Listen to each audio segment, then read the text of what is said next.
have you been inspired by something concerning your guitar tune? So this just juicy sound and the character of your guitars. Have you been inspired by something, or just it's your invention?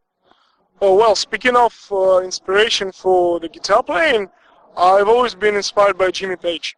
This is basically my favorite guitar player ever. And you know the thing when he plays solos and he fucks things up and he still plays like nothing happened.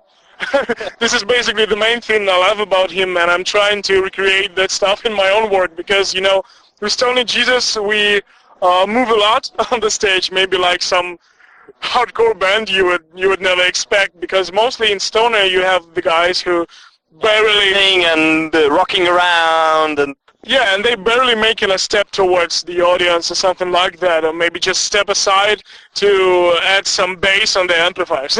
And in STONED Jesus we really move a lot, and that is why it's pretty important to, you know, play and not without noticing your own mistakes, maybe just not giving too much fuck about it, or maybe just, yeah, if you got a mistake, just play along, it's not a problem. And speaking of tone, I don't know, maybe the reason that is actually the first good guitar that I got, it was Epiphone, and it was like maybe 2 or 3 years ago, and before that I was playing on some awful Soviet old guitars like Iolana or maybe Ural, and like our thrash metal, the fathers of Polish thrash metal. See, yeah. It's the same gear. Yeah, probably something like that, because they were awfully Soviet. 2011 or 2013? Sorry. No, it was basically in 2008, 2009. Ah, yeah. Yeah, and that explains a lot. Yeah, maybe that helped me, you know, to to be prepared for better gear, because when you play good on a bad guitar, you're definitely gonna play better on a better guitar. Yeah. So that's pretty right what you said. But talking about your cover, your Indian themed cover, how to decode the meaning of that cover? What comes to my mind is a yin-yang. This is a form of yin-yang, am I correct? Yeah, this is definitely the form of yin-yang, and is also the metaphor of, you know, the world that is destroyed by something from, not from the inside, but something from the outside. Basically, as you see the Indian guy, and he's like the skull, you know, with a forest fire. On the other side. On the other side, yeah, it's like on the other side. But when you see on the first side, you just basically see the Indian guy, and the animals are running, and you don't know why. And only when you like discover it, you see that there is a skull, and there is a forest fire, and there was some kind of intrusion. And basically, the artwork is inspired by the song Indian, which is pretty, like, you know, for someone it's maybe a bit primitive lyrically, because they hear only the lyrics like blah blah blah, I'm the Indian, you will never conquer me and stuff. But basically there's a huge metaphor for the intrusion, for the world that lives for its own, you know, for its own good, for its own law, and then someone comes from the outside and breaks the whole shit up and makes everything worse. And this is basically what you can notice that is happening in the world everywhere. Like the main thing that is happening, especially of course with ecology, and then you notice this thing that is happening with youth that, you know, basically have no place to go, to have a proper job, to find themselves in life, and you notice these things that are happening to elder people that are not really, you know, like nobody cares about them. And there is the thing with intrusion, when someone just gets into something only to make money on this or something like that. So it's deeply social stuff, I think. That's it. That's good and quite deep metaphor. Yeah, Metal Archives, again, fuck, defines your lyrical themes as a love and occult related. But I'm the Mountain lyrics, personally my favorite from the Seventh Thunders. So the lyrics of I'm the Mountain, I guess, are much influenced by pantheism. Pantheism is God is nature and everything is one. Yeah. So I'm a Buddhist freak. that's why it came to my mind. So, what is your opinion about this statement? And who wrote this text? I'm the mountain. Thanks for noticing. I'm a mountain. It's basically our favorite song as well. We play it on every show. There wasn't even... Today? Yeah, of course. Encore. No, we usually play it, like pre-last song on the regular set. And the encore is usually maybe some earlier doomy stuff.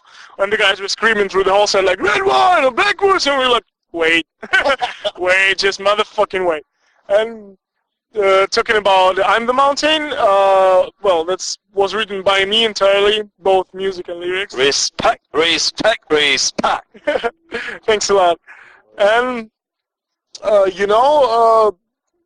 think that this is deeply metaphorical lyric because you found the metaphor of pantheism, which is basically pretty close to what I was talking just now about the intrusion.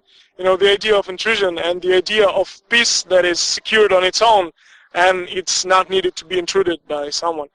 And the whole idea of I'm the Mountain, one guy told to me that the lyric reflects pretty much his own trip. And he was like, wow, dude, what you were smoking when you were writing the lyrics? And I was like, well, nothing. Because basically I'm the mountain. Meditating. I immersed in infinity. I'm the Mountain is the huge metaphor for growing up. It's the huge metaphor for finding yourself in the world. It's like the transition. It's, like totally the way through some changes, and when you really feel yourself like connected to the nature. So it's, and the universe. So it's, I think you are right. It's very much pantheistic, and you comparing yourself to some things that is happening with nature, like waves and the sea and of course the mountain. And the same mountain serves like the most, the best example of something that is strong and that is standing and it's not gonna fall and it's not gonna let you down and it's not gonna break. And maybe this is something that and it's connected with Earth. Yeah.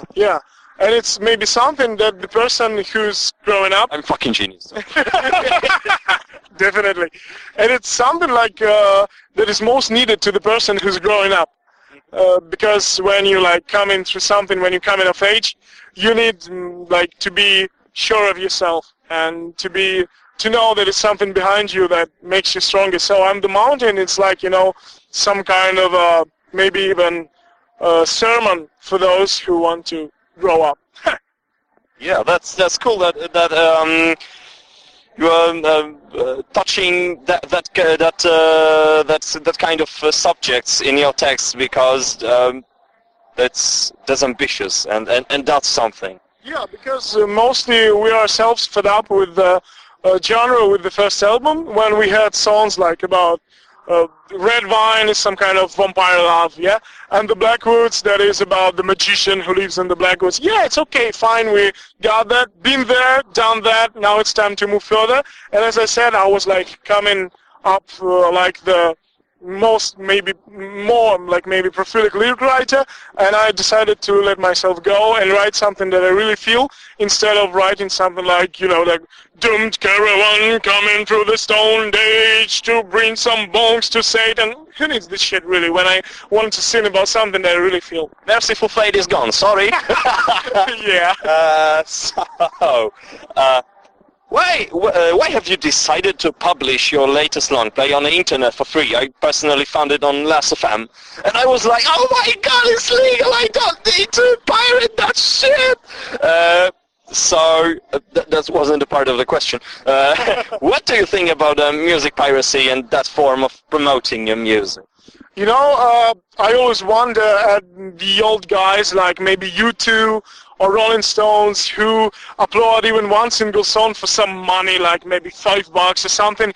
You cannot earn anything on air, in today's world. Everything is free on the internet, and this is art, and the art should be free. So basically we decided to upload our album for free. Basically it wasn't even us, it was the label. Can you imagine the motherfucking music label approaching the band telling, so guys, would you like your album to be published for free? And we were like, Yeah, we were basically like, are you fucking kidding us? You're the fucking neighbor. You're gonna pay us for something for that, or I don't know. And they were like, you know, nowadays people usually pay for something that they can take home with them. And this is basically the merchandise, CDs, and especially vinyls. And the vinyl... Read the booklets when you are using toilet. No, not really. Stop it. And basically, the idea was that the music should speak for itself, and if it's real good, people gonna buy it for sure. And you know, we uploaded the album on late March, and for the early October, so it's like only 6 months later, we ran out of CDs. We basically sold out 500 motherfucking CDs in 6 months. Have you got the reprint of those CDs with you today? Yeah, we got the second pressing with us, so don't worry. because I was definitely like the example you told about, because I downloaded that with a Jewish smile, like, haha, I don't need to pay, and then I was like, shit, oh my fucking god, I need to shake hand with those guys and buy the fucking CD. Mm-hmm. So I gonna buy it today, and that's what I order you to do, dear listeners. So, what do you think about that? We discussed it before microphone was on. What do you think about popularity of stoner metal in your country? In just a few words. Yes. Speaking about the stoner, you know, basically it was very much popular in the underground. And speaking about the underground, I really mean it's like 200 people for the whole Ukraine, maybe. Or maybe for the Kiev, that is like 3 million of people living there, and only like 300 of them were really digging that stuff in maybe 2008, 2009. And now it grows a bit more, and especially, you know, but every genre, it always has its own parasites. You know, like maybe bands who were just playing some kind of a metalcore or new metal, and they notice something that is going on, and they just basically, they don't even put off their played t-shirts. They just, you know, like selling their Ibanez and buying the Les Paul, and instead of playing 010, they playing 035, 035 all the time. That's speaking about the riffs. And you know, the thing with stoner metal underground in Ukraine is that we have some bands that play for like 5 years. Stone Jesus is gonna turn 4 this autumn. 5 years, maybe even some playing for 6 years, and they are the laziest motherfuckers I ever met. Most of them don't even have the debut album released. Like, we have 2 demos, 2 long plays, 1 EP, and 7-inch that is just like, you know, gonna arrive in a few days. And another 7-inch planned on autumn. We played 3 European tours. We played like 5 or 7 Ukrainian, Russian tours. And they don't even have the debut record.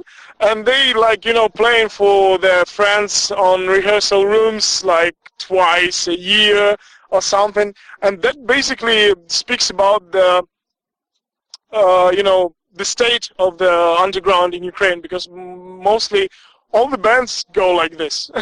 And sometimes when bands go and like, wow, Stone Jesus, whom do you pay to go on tour? I was like, dudes, I didn't pay anyone. I just working. I was working, and I am working, and I will be working on my band, because this is something I love, and this is something I'm gonna do. And this is what I recommend to you. Passion. Yeah, exactly.